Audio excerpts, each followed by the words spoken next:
DJ Pradeep सहजर। हमारी तो एक ही स्टाइल है। टपाटप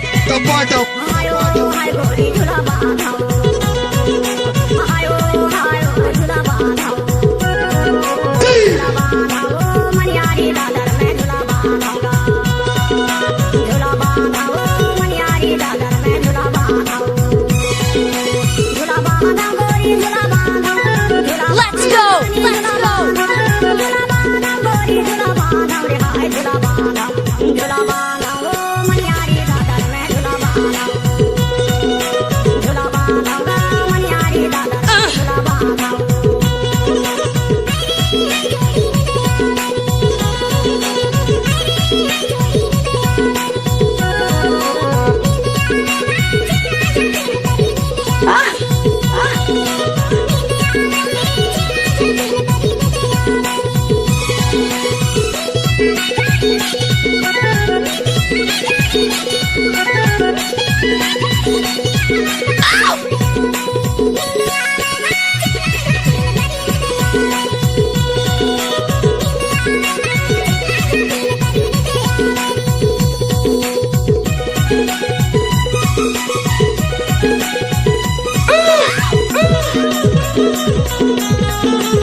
नाम तो आपने सुना ही होगा। DJ Manoj Kumar Dhurve in the mix, in the mix, in the mix.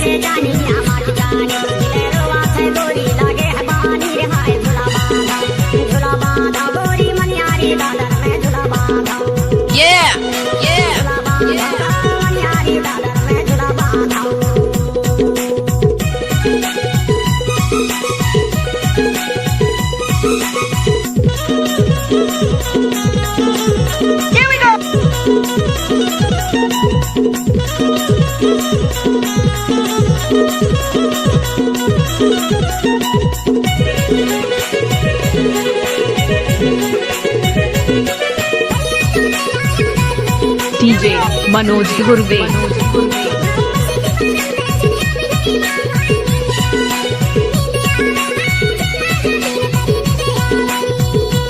गजब आइटम है रे।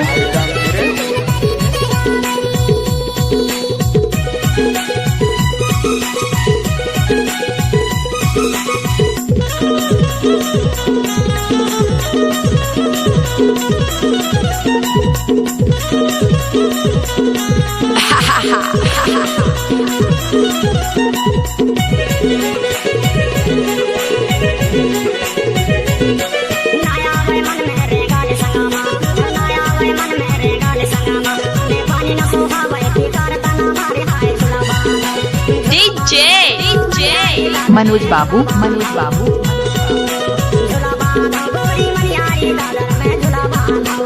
अरे हटा, चल अपना बजा।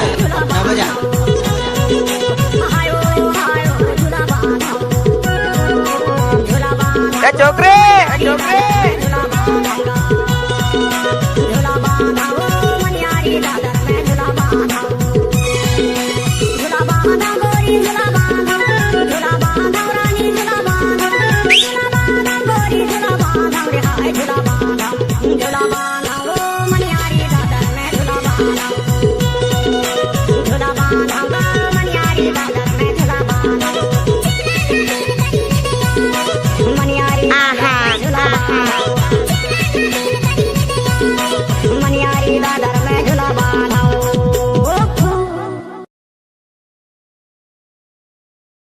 डीजे प्रदीप